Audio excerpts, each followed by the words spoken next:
एक खामोश रात, सुनसान हाईवे और हाईवे की साइड झाड़ियों में पड़ी एक लड़के की बॉडी और बॉडी पर चोटों के निशान। लेकिन असल डरावनी बात थी क्या? ये मर्डर ना तो किसी गैंगस्टर ने किया था और ना ही किसी पेशेवर किलर ने। यह मर्डर किया था उसकी खुद की पत्नी ने।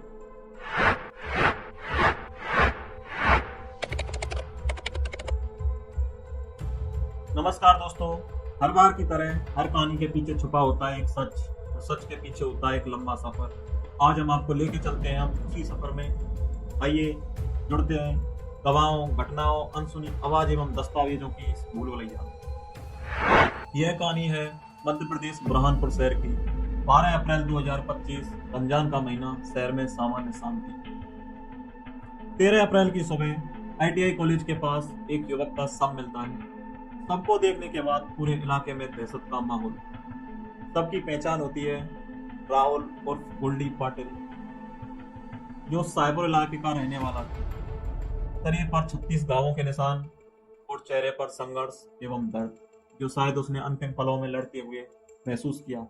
राहुल पाटिल, जिसे मोहल्ले में गोल्डी के नाम से जाना जाता था, उसकी शादी हुई थी महज 4 महीने पहले। लेकिन ये एक बड़ी विडंबना है कि जैसे लोग कहते हैं कि जिसका हाथ थाम के हम पूरी जिंदगी बिताने का सपना देखते हैं, वही आखिर में हमें मौत तक ले जाता है। राहुल के साथ भी सेम यही हुआ था। जिस लड़की का हाथ पकड़ के उसने जिंदगी जीने का सपना देखा था, बड़े बड़े सपने देखे थे, पूरा जिंदगी का सफर तय करना था, वही लड़की उसे मौत तक ले गई। राहुल की पत्नी महज 17 साल की नाबालिग थी। बाहर से बिल्कुल मासूम, अंदर से कुछ और। शादी से पहले राहुल की पत्नी का युवराज नाम के किसी लड़के के साथ अफेयर था। परिवार ने जबरन शादी कर दी। लेकिन गौर करने वाली बात, महज 17 साल की उम्र में शादी करता ही कौन? शायद परिवार की भी यही विडंबना रही होगी, या फिर यह डर रहा होगा कि लड़की हमारा नाम खराब करेगी। शायद इसी डर से लड़की समझ जाएगी। शायद इसी बात को मान के उन्होंने लड़की का रिश्ता तय कर दिया। पर ये लड़का ना तो कुछ समझने को राजी था, ना ये लड़की शादी के बाद ये समझने को राजी थी। अब वो एक परिवार की बहू है। शादी के बाद भी ये लड़की वो रिश्ता तोड़ने के लिए तैयार ही नहीं, ना ही वो लड़का इसे छोड़ने के लिए। इस घिनौने खेल का सिर्फ एक ही अंजाम था, मौत। इसे भुगतना पड़ा राहुल पाटिल। ये खेल जब से शुरू हुआ था, यह तय हो चुका था। इस खेल में हार चाहे जिसकी भी हो, एक ही जगह जाके रुकेगा, मौत। जिसका खामियाजा सिर्फ राहुल पाटिल को भुगतना था। मैच राहुल की पत्नी अपने प्रेमी को राहुल के खिलाफ भड़का रही। वो रोजाना फोन पर घंटों की चैटिंग, ऑडियो कॉल्स, ये सिर्फ ये बताने के लिए कि राहुल मुझे धमकाता है, राहुल मुझे पीटता है, राहुल मुझे सही से नहीं रखता है। इतना सुनने के बाद उसका प्रेमी भड़क जाता और गुस्सा करने लगता कि आप यहाँ क्यों नहीं आ जाती, वापस अपने मम्मी पापा के पास क्यों नहीं आ जाती। शादी हुए सिर्फ कुछ समय ही गुजरा था, लेकिन ऐसा क्या हो गया कि युवराज को राहुल के खिलाफ इतना बड़ा षड्यंत्र रचना पड़ गया? महज 4 महीनों में ऐसा क्या हो गया कि युवराज को राहुल के खिलाफ इतना बड़ा षड्यंत्र रचने की जरूरत पड़ी? दरअसल बात यह थी कि लड़की अपने प्रेमी को हर रोज राहुल के खिलाफ भड़का रही थी। वो मुझे पीटता है, खुश नहीं रखता, अगर हमें साथ रहना है तो राहुल नाम की दीवार को बीच से हटाना ही होगा। रोजाना घंटों की चैटिंग, ऑडियो कॉल्स और प्लानिंग, सिर्फ ये बताने के लिए अगर हमें साथ में रहना है तो राहुल को हटाना ही होगा। आखिर में लड़की अपने प्रेमी को यह समझाने में सफल होती है और पूरी तरह रास्ते से भटका देती है, और शुरुआत होती है एक घिनौने षड्यंत्र की। इस मास्टर प्लान की शुरुआत होती है अप्रैल महीने के पहले हफ्ते से। प्लान में शामिल थे लड़की, उसका प्रेमी और प्रेमी के 2 दोस्त। मास्टर प्लान साफ था कि राहुल को घर से बाहर लाना है, अकेली सुनसान जगह पर हमला करना है, और हमला इतना तेज और बेदर्दी से होना है कि किसी को कानो कान खबर ना हो, और बॉडी को झाड़ियों में फेंक के निकल जाना है। 13 अप्रैल की शाम पत्नी ने राहुल से कहा था कि आज शॉपिंग करके आते हैं और थोड़ा बाजार घूम के डिनर भी कर लेंगे। राहुल भी अपनी पत्नी की खुशी में अपनी खुशी ढूंढते हुए हाँ कर देता है। राहुल को नहीं पता था ये सिर्फ एक षड्यंत्र का हिस्सा है। शाम को 4 बजे दोनों घर से निकलते हैं, बाजार पहुंचते हैं, शॉपिंग करते हैं, और उधर से लौटते टाइम बुरहानपुर की एक छोटी सी होटल में डिनर के लिए रुक जाते हैं। डिनर के बाद दोनों ने सेल्फियां ली। सीसीटीवी फुटेज में दोनों सामान्य दिख रहे थे। दोनों ने खुशी से खाना खाया और मजाक करते करते अपना वक्त गुजारा। डिनर के बाद दोनों होटल से निकलते हैं और होटल से निकलने के बाद जो होता है उसे सुनने के बाद आपके पैरों से नीचे से जमीन निकलना तय है। राहुल को नहीं पता था कि उसकी पल पल की लोकेशन कहीं भेजी जा रही है। उसकी पत्नी ने उसकी फील्डिंग पहले से ही सेट की हुई है। दोनों होटल से निकलते हैं रात के 11 बजे। सुनसान रास्ता, गहरा अंधेरा, आईटीआई कॉलेज के पास पहुंचते हैं, जहां पहले से ही उसकी पत्नी के मुखर उसके प्रेमी पहले से ही घात लगाए बैठे थे, हथियार के साथ, बियर की बोतलों के साथ। घटना स्थल जिसे पहले से ही चुन लिया गया था, अब बस घटना को अंजाम देना बाकी था। अब शुरू होता है मास्टर प्लान का वह हिस्सा जिसे उसकी पत्नी कब से अंजाम देने की फिराक में थी। पत्नी ने चलती बाइक से अपनी चप्पल गिराई, जो शायद इशारा था उसके प्रेमी को, उसके मुखबरों को, कि अब बस अंजाम देना है। बाइक रुकती है, राहुल बाइक से उतरता है। जैसे ही वह चप्पल को लेने के लिए चलता है, उसकी पीठ पर बार होता है। जैसे ही मुड़ के देखता है, चिल्लाता है, कौन है, कौन है। लेकिन उसके बाद दूसरा बार, तीसरा बार और बारों की बारिश तब तक होती है जब तक कि वह अपनी दम ना तोड़ दे। जिंदगी के अंतिम पलों में उसके चेहरे पर मायूसी और सिकन थी, जो शायद उसने लड़ते हुए अंतिम पलों में महसूस की। अपनों से मिला धोखा जो उसके चेहरे पर साफ दिख रहा था। अब राहुल अपनी जिंदगी के अंतिम पलों में सिर्फ अपनी पत्नी के चेहरे को देख रहा था। ऐसी क्या कमी रह गई थी उसके प्यार में कि उसको यह अंजाम भुगतना पड़ा। लेकिन असल खौफनाक बात थी क्या? यह सब होते हुए उसकी पत्नी देख रही थी, वहीं खड़ी थी और शायद उसके चेहरे पर सुकून था, यह देखते हुए कि उसका मास्टर प्लान अब सक्सेस हो रहा है। अब उसने सोचा था वो अब सफलतापूर्वक कर रही है।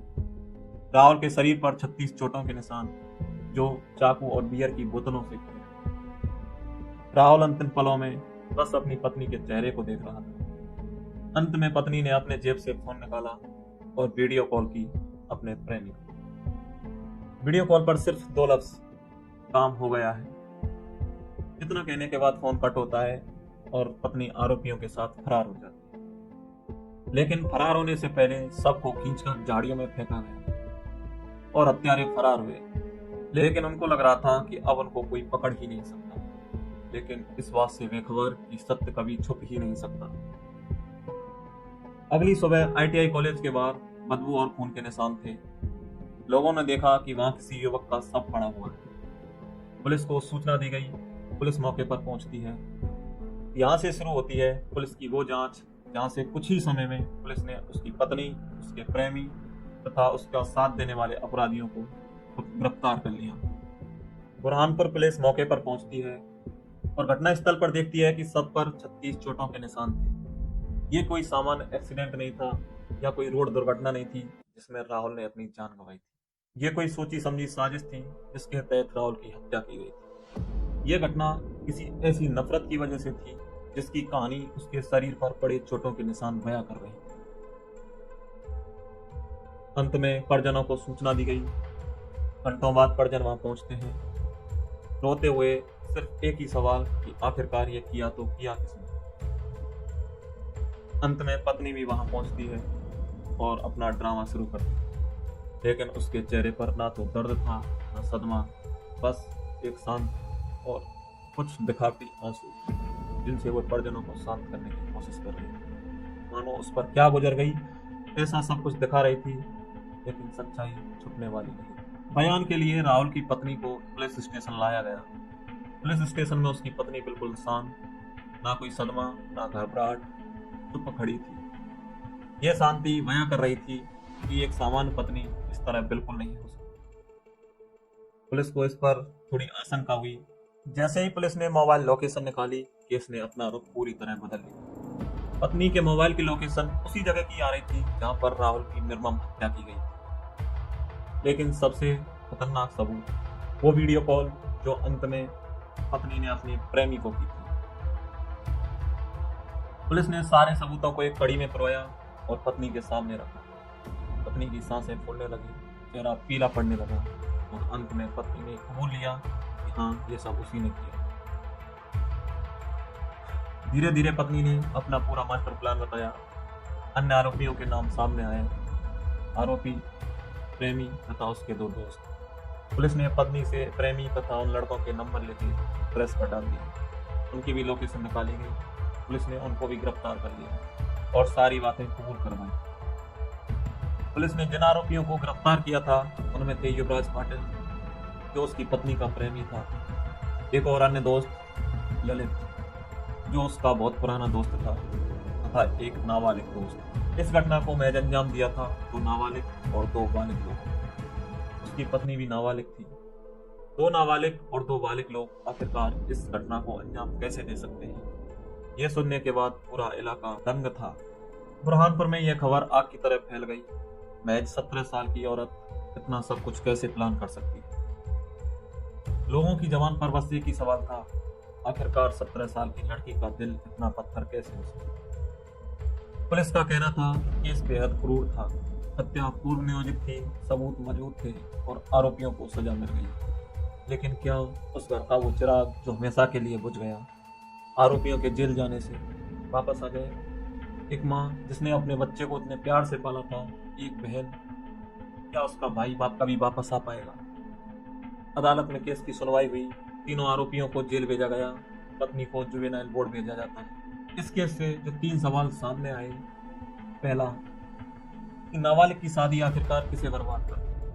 घर वाले यदि लड़की की शादी सिर्फ इसलिए कर देते हैं कि उसके अफेयर से घर तक शिकायतें आने लग गई हैं, अब उनकी इज्जत पर दाग लगने वाला है, ये अपनी कमियों को छुपाने के लिए बच्ची की कम उम्र में शादी कर देते हैं, क्या ये सब ठीक है? दूसरा सवाल कि लोग प्यार में किस हद तक जा सकते हैं, किस तरीके की घटना को अंजाम दे सकते हैं?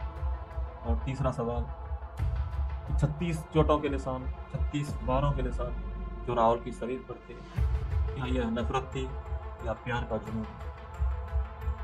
आपकी क्या राय है, इसे कमेंट बॉक्स में जरूर बताएं।